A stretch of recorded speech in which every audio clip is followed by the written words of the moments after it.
The Nexus station floated at the center of known space like a jewel made of metal and light. It was old, older than most species could remember. For 10,000 years, the 12 elder races of the Galactic Concord had met here to divide the stars among themselves. They decided who lived and who died. They drew borders across the void. They were gods in their own eyes. Today, they would meet humanity for the first time. Ambassador Vance walked through corridors that seemed designed to make visitors feel small. The ceiling stretched impossibly high. The walls displayed the military might of each conquered species in endless holographic loops, thousands of warships, millions of soldiers, weapons that could crack planets in half. Was not impressed. She had seen worse things in her 53 years. She had survived the Mars uprising. She had walked through the ruins of old Shanghai after the earthquake. She had buried her husband and raised 2 children alone. A few alien warships on a screen meant nothing to her. Her assistant, a young man named Thomas, walked beside her. His face was pale. His hands shook slightly. "Ambassador," he whispered, "I've counted their combined fleet strength from these displays. They have over 2 million warships between them." "I know," said calmly. "We have 47. "I know that too." Thomas swallowed hard. "How are you so calm?" Smiled but did not answer. Some secrets were not hers to share, not yet. The great doors of the assembly chamber opened before them. The room beyond was circular and vast. 12 platforms rose at different heights around a central speaking floor. Each platform held the representatives of an elder species. Each species looked down at the humans like farmers examining insects. The delegation sat highest of all. Their leader, High Commander, was a mountain of muscle and armor. His skin was dark gray and thick like stone. 4 arms crossed over his massive chest. His eyes, small and black, fixed on with obvious disgust. The eye were insects the size of bears. They clicked and chittered on their platform, their many legs scratching against metal. There were beings of pure light, ancient and proud, their forms shifting like living flames. There were reptilian and cold. There were tall and thin like walking trees. All of them stared at the 2 small humans, who walked to the center of the chamber. "You may speak," a mechanical voice announced. "State your purpose before the Galactic Concord." Stepped forward. Her voice was steady and clear.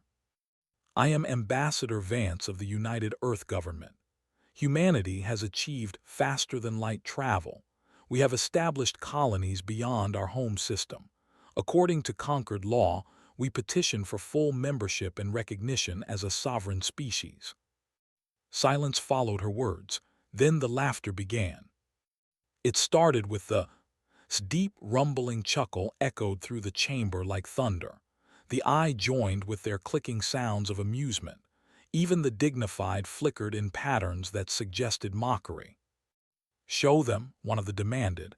"Show them what they bring to this assembly." A holographic display appeared in the center of the room. It showed Earth. It showed humanity's solar system. And it showed their fleet, 47 ships, small ships, new ships, ships that looked like toys compared to the massive dreadnoughts of the elder races. Leaned forward. His voice was like grinding rocks. 47 ships, he said slowly, as if tasting each word. 47 little ships, and you come here speaking of equality. He laughed again. The Dominion fields 900,000 warships. Our smallest patrol group is larger than your entire civilization's military. Numbers are not everything, replied. Oh, and what do you have instead of numbers, little human? Courage, hope. His lips pulled back to reveal rows of pointed teeth. I have crushed species with more courage than you. I have burned worlds that had more hope. You are nothing. Your kind is nothing. The other species murmured in agreement. The vote was called quickly. The result was unanimous. Humanity was granted provisional observer status. They would have no vote, no voice, no protection under Concord law. They were assigned a small territory on the galaxy's edge, bordering the dangerous region known as the Shroud Expanse. It was a wasteland of dead stars and pirate hideouts. No other species wanted it. "This is generous," the representative said in a voice like wind through leaves. "More generous than you deserve. Be grateful we do not simply take your little world for ourselves." Nodded slowly. "We accept your terms for now." "For now," laughed one final time. "There is no for now, little creature. This is forever. Your species has reached its limit. You will never grow beyond this moment. In 100 years you will be extinct and no one in this galaxy will remember your name." He waved one of his 4 hands in dismissal. "Remove them. Their smell offends me." Guards moved to escort the human delegation away. As turned to leave, she paused. She looked at all of them, these ancient and powerful beings who ruled the stars. And she smiled. It was not a nervous smile. It was not a defeated smile. It was the smile of someone who knew something that no one else in the room understood. Thomas saw it. The smile confused him more than anything else that had happened. "Ambassador," he whispered as they walked back through the long corridors, "why are you smiling? They just sentenced us to death. That territory they gave us is impossible to defend. The pirates from the Shroud will raid our colonies constantly." Kept walking, her smile did not fade. "Thomas," she said quietly, "do you know why a wolf shows its teeth? To threaten, to scare. No, a wolf shows its teeth when it is about to bite." She glanced back one final time toward the assembly chamber. "They think they know what humanity is. They looked at our 47 ships and saw weakness. They looked at our short history and saw children. What should they have seen?" His eyes grew hard. They should have seen survivors. They should have seen the species that conquered its own world with nothing but stone tools and stubborn will. They should have looked deeper. They should have been afraid. She straightened her jacket and walked toward the shuttle that would take them home. But they didn't, and that, Thomas, is going to be the worst mistake they ever make. Behind them, the laughter of the conquered still echoed through the station. They were so certain of their power, so blind to the truth. They had no idea what was coming. 18 months passed after the assembly on Nexus Station. In that time, humanity did exactly what the conquered expected. They settled their small territory. They built colonies on harsh worlds. They kept their heads down and tried to survive. At least, that is what it looked like from the outside. New Helsinki was humanity's third colony world. 12 million people lived there. Farmers, engineers, teachers, families with children who had never seen Earth. They had built something beautiful on that cold world of blue forests and frozen lakes. Commander of the Marauders saw it as easy prey. They were servants of the. They did the dirty work that the mighty considered beneath them, raiding, slaving, breaking smaller species for profit and pleasure. The looked the other way and the grew rich on suffering. 300 warships dropped out of faster-than-light travel at the edge of the new Helsinki system. Their hulls were painted with the bones of their victims. Their crews hungered for blood and treasure. Stood on the bridge of his flagship, the Claw of Hunger. He watched the blue-green planet grow larger on his thin lips spread in a cruel smile. "Scan for defenses," he ordered. His sensor officer worked quickly. Then he stopped, his scaled face twisted in confusion. "Commander, there is only one ship in orbit." "One ship," laughed. "These humans are even more foolish than we were told. What kind of ship?" "Unknown class, large but just one." "Then this will be over quickly. Signal the fleet, standard attack formation. We take the planet, we take the people, we burn whatever we cannot carry." He settled back in his command chair. "Today we feast on human fear." The fleet moved toward the planet like hungry sharks, 300 ships against one. The math was simple. The outcome was certain. Or so they believed. Captain stood on the bridge of the HSS Prometheus. He was a tall man with gray at his temples and calm in his eyes. He had served in humanity's military for 30 years. He had never lost a battle. He did not plan to start today. Around him, his crew of 4,000 worked in perfect silence. Every station was manned. Every system was ready. They had trained for this moment for years. "Captain," his sensor officer reported, 300 enemy vessels approaching. Marauder configuration. Weapons hot. Time to engagement range. 12 minutes. Nodded slowly. He looked at the 300 ships. He felt no fear, only a cold and steady determination. "Send a message to the colony. Tell them to remain calm. Tell them we are here." "Yes, Captain." The minutes passed. The fleet grew closer. Finally, a communication request flashed on the screen. "They want to talk," the communications officer said. "Open the channel." His face appeared on the. His yellow eyes were full of cruel amusement. "Human vessel, I am commander. You will lower your shields and surrender immediately. If you cooperate, I will kill only half of your crew. If you resist, I will take my time with all of them." His expression did not change. "Commander, you have entered sovereign human space. You have threatened human lives. I am giving you one warning. Leave now or face the consequences. There will not be a second offer." Stared at him, then he burst out laughing. The sound was high and unpleasant. One ship threatens 300. Your species truly is insane." He cut the communication. "All vessels open fire." 300 ships launched their first attack. Plasma bolts and missiles streaked across space toward the Prometheus. It was enough firepower to destroy a small moon. The Prometheus moved. It should not have been possible. The ship was massive, bigger than any vessel. Ships that size were slow. Everyone knew this. It was a law of space warfare as old as the stars. The Prometheus did not care about old laws. It slid sideways like a dancer, dodging the first wave of fire. Its engines burned with light that they had never seen before, blue-white and impossibly bright. Then it fired back. The weapons of the Prometheus did not look like normal weapons. There were no plasma bolts, no missiles. Instead, points of darkness appeared near ships, small points no bigger than a human fist. Then those points pulled. Gravity, weaponized gravity. The ships closest to those dark points crumpled like paper in a strong wind. They folded in on themselves, crushed into balls of metal and flesh in seconds. 12 ships died in the first volley, just like that. "What is happening?" screamed. "Return fire, all ships return fire." They fired everything they had. Missiles, plasma, kinetic rounds, every weapon in their arsenal. The Prometheus was not there. Every time they fired, the human ship moved. It predicted their attacks.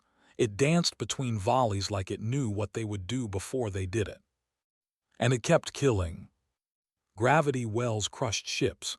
Energy beams cut others in half. Point defense systems shot down every missile, every torpedo, every desperate attack they launched. The battle lasted 11 minutes. When it ended, 212 ships were debris floating in space. The remaining 88 had fled, their engines pushed beyond all limits, their crews screaming in terror. Was among the survivors. His flagship had lost 3 decks and half its crew.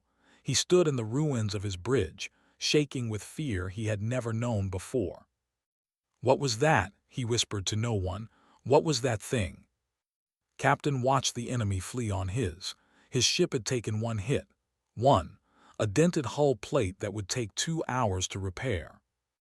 0 casualties on his side. He opened a communication channel. His voice was calm and cold. "Survivors, I know you can hear me. You will carry a message back to your masters. You will tell the conquered. You will tell everyone." He paused. "Humanity remembers. We remember every insult, every threat, every moment of disrespect. We remember and we always repay our debts. Today was a small payment. Come to our space again and the next payment will be much larger." He cut the channel. Around him his crew remained silent, professional ready. Below them, on the surface of New Helsinki, 12 million humans looked up at the sky. They had seen the flashes of battle. They had heard the reports. They knew what had happened. And for the first time since leaving Earth, they felt truly safe. The Prometheus held its position in orbit, watching, waiting, ready for whatever came next. Word of the battle spread across the galaxy like fire. The elder species heard the reports. Most did not believe them. 300 against 1?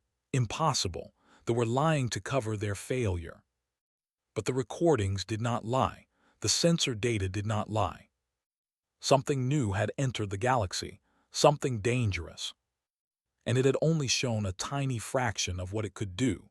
The Galactic Concord was in chaos. Emergency sessions filled the halls of Nexus Station. Ambassadors shouted at each other. Military commanders demanded answers. Intelligence officers presented reports that no one wanted to believe. What happened at New Helsinki was impossible. That was the consensus. Ships did not move that fast. Weapons did not work that way. One vessel could not destroy an entire fleet. Yet it had happened. The recordings were clear. The survivors told their stories with trembling voices and haunted eyes. High Commander watched the battle footage in his private chambers for the 100th time. He watched the Prometheus dance through weapons fire like it was nothing. He watched ships crushed by invisible forces. He watched 300 vessels reduced to 88 in 11 minutes.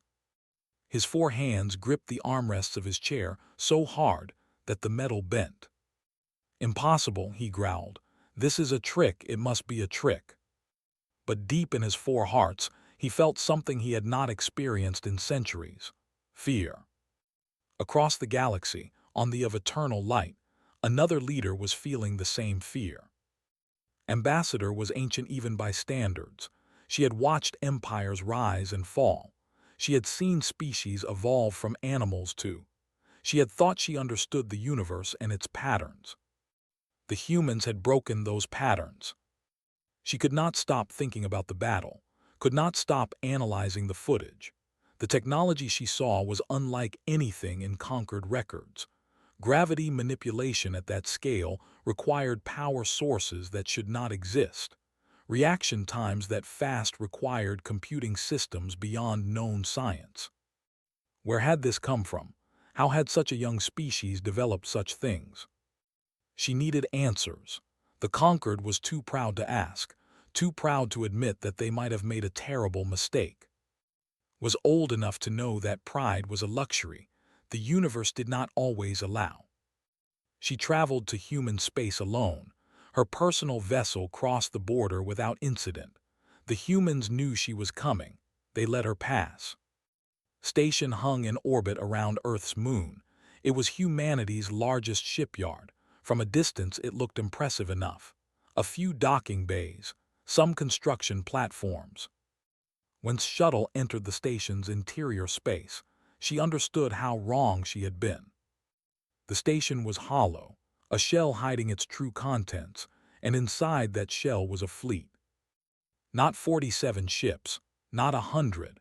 600 human warships floated in perfect formation within the hidden docks, destroyers, cruisers, carriers, and 12 more vessels like the Prometheus, Titan-class dreadnoughts, mountains of metal and deadly purpose. Light form flickered with shock. She had lived for 12,000 years. She had never been so completely surprised. Fleet Admiral met her in the station's central command center. The Admiral was a small woman with silver hair and eyes that missed nothing. She smiled politely as the ambassador entered. "Welcome to station, Ambassador. I hope your journey was comfortable." Form shifted through several colors before settling on a pale blue, the color of deep concern. "Admiral, I came seeking understanding. I believe I have found more than I expected." "You saw our fleet." "I saw an impossibility." The moved closer. Your species achieved faster-than-light travel only 30 years ago. You joined the galactic community as newcomers, children among elders. How is this possible? Admiral gestured to a nearby viewport. Earth hung in the distance, blue and green and beautiful. Do you know our history, Ambassador? I know you evolved recently. I know you had wars among yourselves. I know you nearly destroyed your own planet before learning to cooperate. All true, but you are missing the most important part. Turn to face the alien directly. We spent 200 years trapped in our own solar system. 200 years knowing that the stars were out there, that other species existed, that we were alone and vulnerable. And what did you do with those years? We prepared. Said nothing, she waited. The conquered made an assumption, continued. They saw our faster-than-light technology and thought it was our greatest achievement. They were wrong. It was our last achievement, the final piece of a very large puzzle. She walked to a control panel and activated a holographic display. Images appeared. Laboratories, factories, research centers hidden deep beneath planets and inside asteroids. We developed artificial intelligence first. True AI. Machines that could think and create and improve themselves. They helped us develop quantum computing, processing power beyond anything your species has imagined. More images, robots building robots, factories that made factories, machines that worked without rest. Then came microscopic machines that could build anything from raw materials. We could construct a warship in days instead of years. The gravity weapons whispered, how?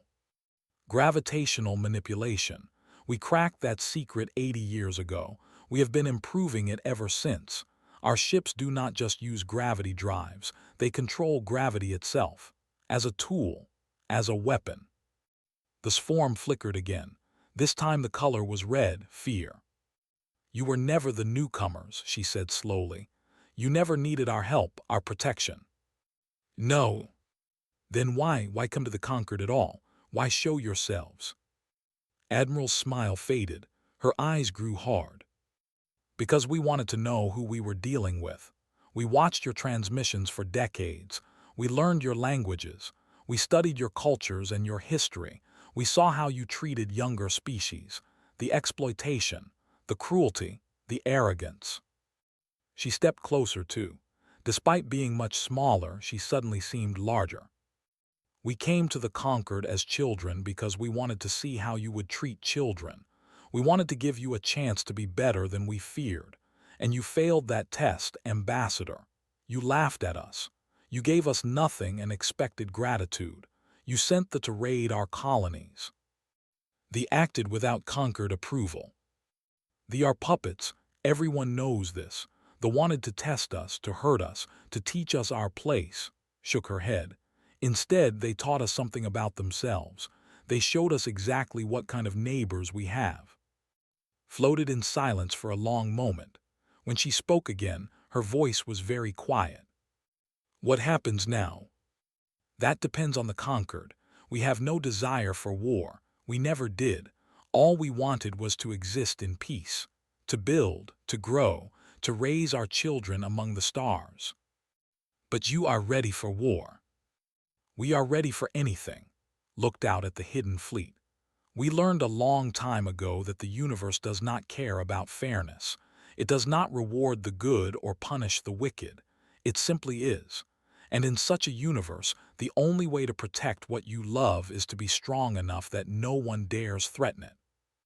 Absorb this truth. It was hard, it was cold, but it was honest. I will return to the conquered, she said finally. I will tell them what I have seen. Perhaps wisdom will prevail. I hope so, replied, but I have learned not to trust in hope alone. The departed. She carried with her knowledge that would shake the foundations of the galactic order. But wisdom did not prevail. The conquered was too proud. They were too angry. War was coming. And humanity was ready, told the conquered everything she had seen. She described the hidden fleet. She explained the technology. She warned them that humanity was not what they appeared to be. The conquered listened. Some members understood the suggested diplomacy. The eye proposed trade agreements. Even the cold spoke of caution. But the heard only one thing: challenge. High Commander rose from his platform like a storm cloud taking shape. His voice thundered through the assembly chamber. You ask us to be afraid of humans, of those tiny, soft creatures. One ship defeats a raiding party, and suddenly we should bow before them. It was not a defeat, replied calmly. It was annihilation, 200 ships destroyed in minutes. We must consider. I consider nothing, slammed two of his four fists against his platform.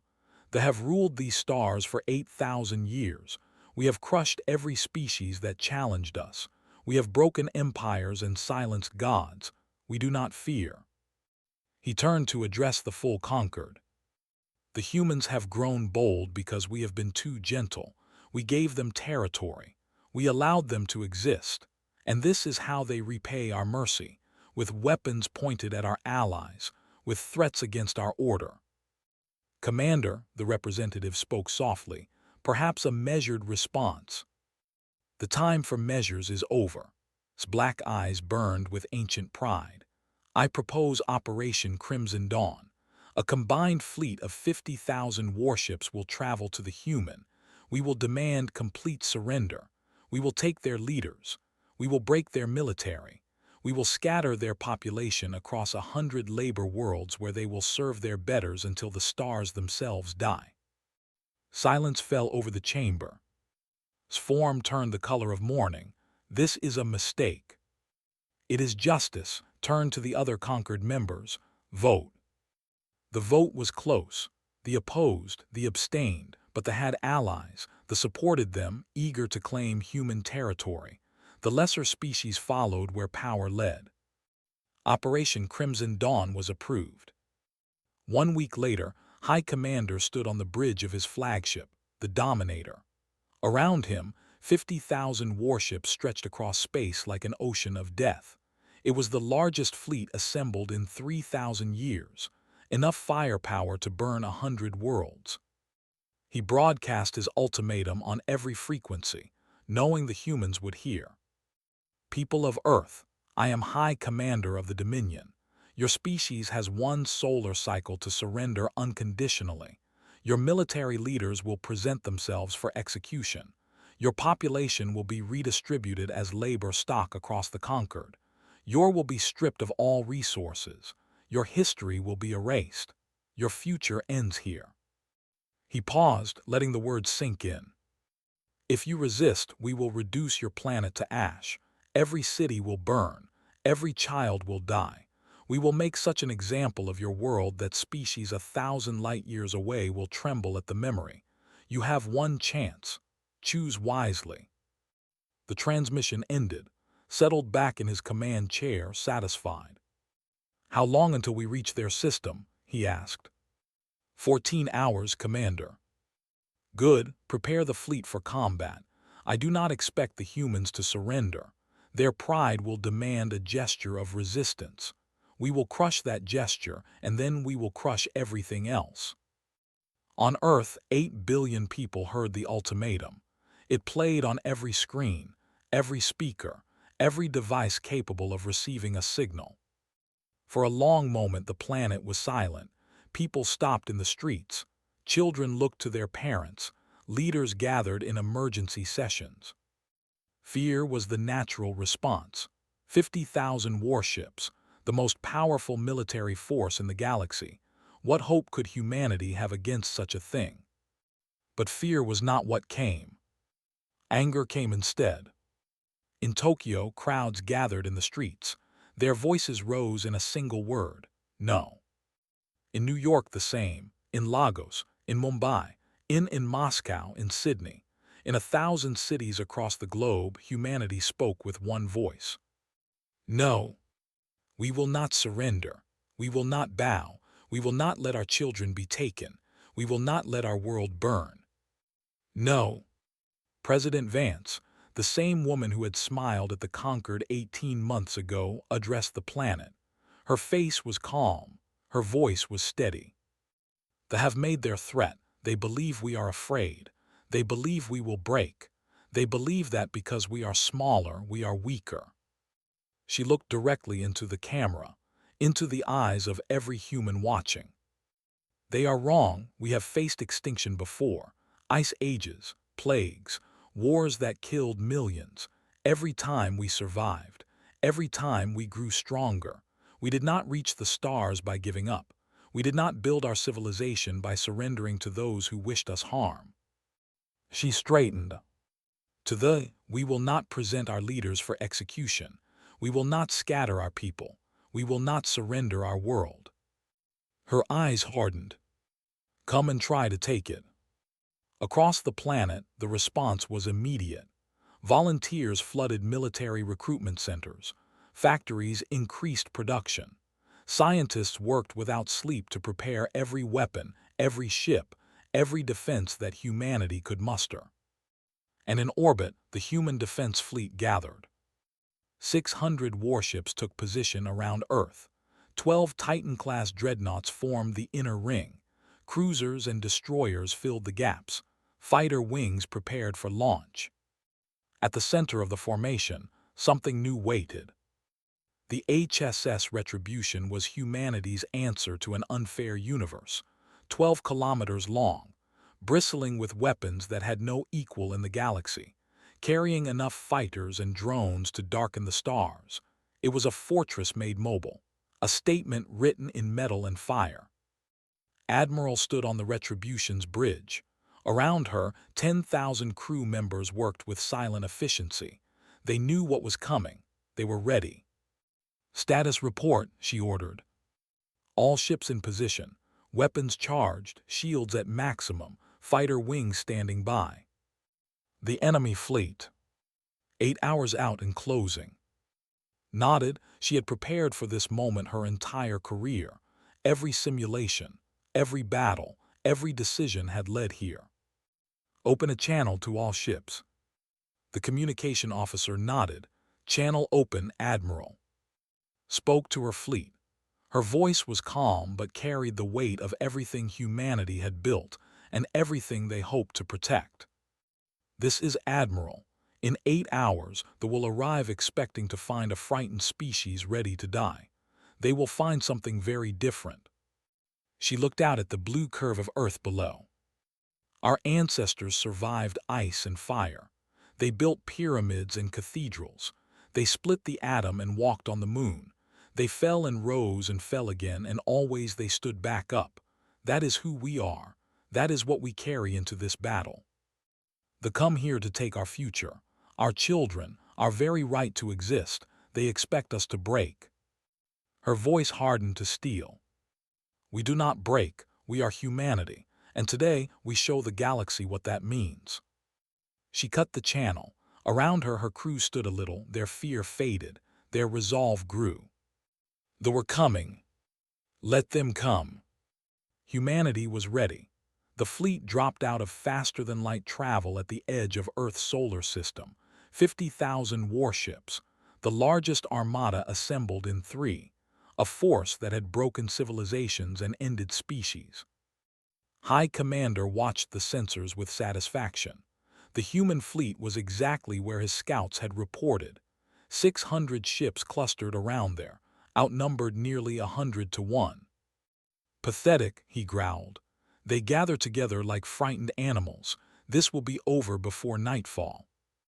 His tactical officer hesitated. Commander, sensors are detecting an unknown vessel at the center of their formation. It is very large. How large? The officer swallowed. 12 kilometers, Commander. Leaned forward to the human fleet. He saw the Titan-class ships he had studied. He saw the smaller vessels surrounding them. And at the center, he saw something that made his 4 hearts skip a beat. The Retribution hung in space like a sleeping giant, dark and massive. Its hull was covered in weapon ports too numerous to count. Even from this distance, it radiated power. What is that thing? Demanded. No one answered. No one knew. The commander forced confidence into his voice. It does not matter. 1 ship, 100 ships, 1,000 ships, they are still outnumbered, they will still fall. He opened a broadcast to the human fleet. Admiral, I see you have gathered your little fleet to protect your little world. Brave, stupid but brave. This is your final chance. Surrender now and some of your people may survive to serve us. Fight and everything you love will burn. Admiral's response came immediately. Her voice was calm, almost pleasant. High Commander, you came to our home. You threatened our children. You promised to destroy everything we have built and scatter us as slaves. A pause. This was unwise. Snarled, attack, all ships attack. 50,000 warships surged forward. Weapons charged. Warriors roared their battle cries.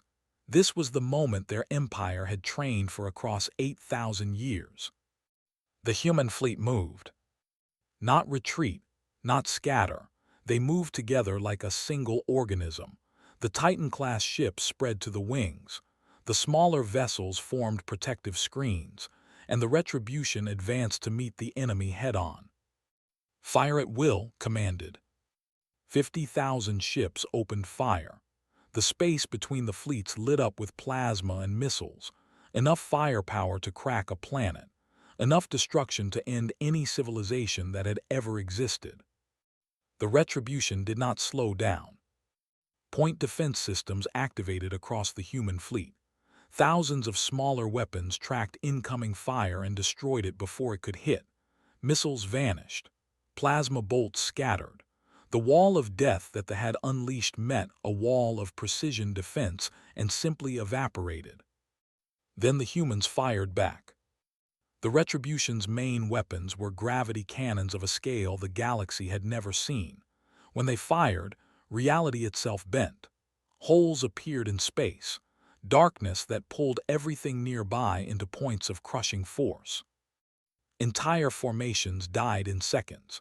Ships that had conquered worlds were crumpled like paper. Crews that had never known fear learned it in their final moments. The Titan-class ships added their own weapons, smaller gravity wells, energy beams that cut through shields like they were not there. The human fleet fought with a coordination that seemed impossible, because it was coordinated by something beyond organic minds. Human AI systems ran the battle at speeds that biological beings could not match. They predicted enemy movements. They optimized weapons fire. They found weaknesses and exploited them instantly. The AI systems tried to respond. They were considered the finest in the galaxy. Against human technology, they were children playing with toys. In the first hour, 15,000 ships were destroyed. Watched in horror, his tactical displays showed red across every sector. His fleet was being slaughtered. This is impossible, he breathed. Impossible. But the killing did not stop. Human fighters launched from the Retribution in swarms. Thousands of small craft, each carrying weapons that could cripple a destroyer. They moved through the enemy fleet like predators through prey. Human drone swarms followed. Millions of tiny weapons that targeted engines and weapons ports and sensor arrays. They blinded and crippled ships, leaving them helpless for the larger weapons. And still the Titan-class ships advanced. Their gravity weapons never stopped. Their energy beams never missed. Captain commanded the Prometheus from the front line. His ship had destroyed more than 100 enemy vessels. His crew operated with perfect efficiency. Captain, his tactical officer reported, the enemy flagship is attempting to retreat. Looked at the Dominator on his personal ship, the symbol of power. No, he said quietly, he does not get to run. The Prometheus accelerated. 2 sister ships followed. They cut through the fleet like knives through water. Enemy ships died around them. Nothing could stop them. The Dominator tried to reach faster-than-light distance, would not allow it. Gravity weapons targeted the flagship's engines. Precision fire destroyed them without killing the ship. Prepare boarding teams, ordered. 50 minutes later, Captain walked through the shattered corridors of the Dominator. His Marines had secured the ship. Guards lay dead around him. The smell of smoke and blood filled the air. He found on the bridge. The High Commander stood alone among the bodies of his command staff.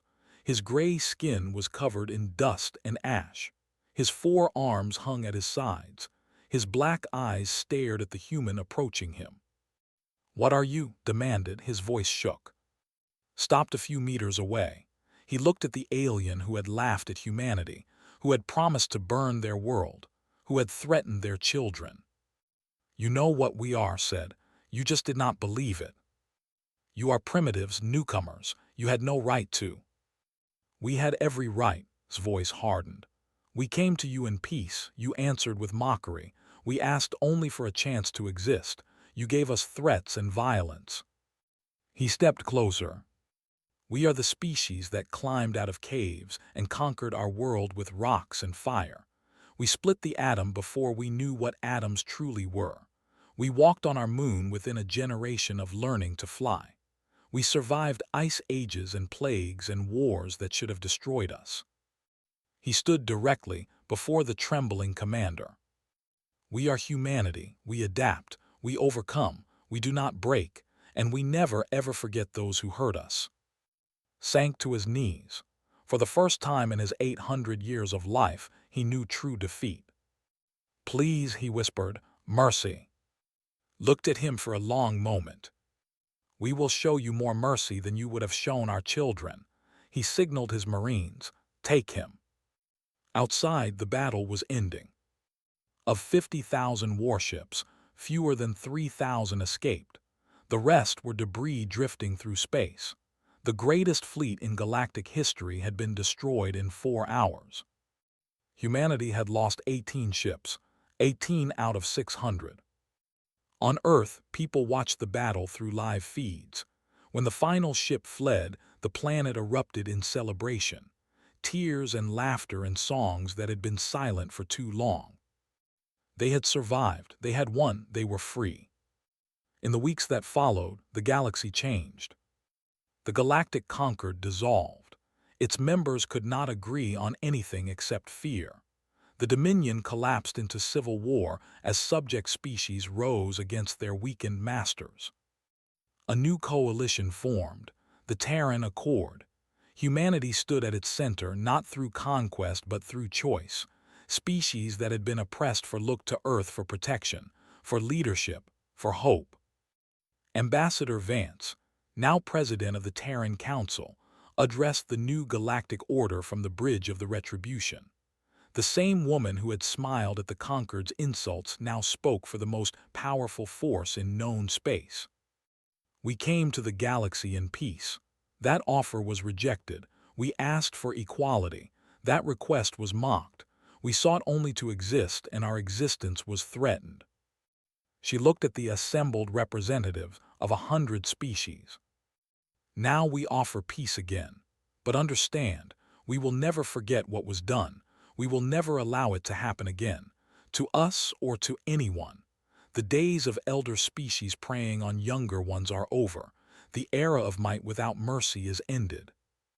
Her voice softened, but lost none of its strength. "We do not seek war, we never did. We only want to raise our children in safety, to build, to explore, to be part of something greater than ourselves." She straightened. "But cross us again, and we will remind you why you should have listened when we first asked nicely." Across the galaxy, species that had never heard of humanity now spoke the name with awe. The tiny fleet that had been laughed at was no longer a joke. It was a legend. And humanity was just getting started.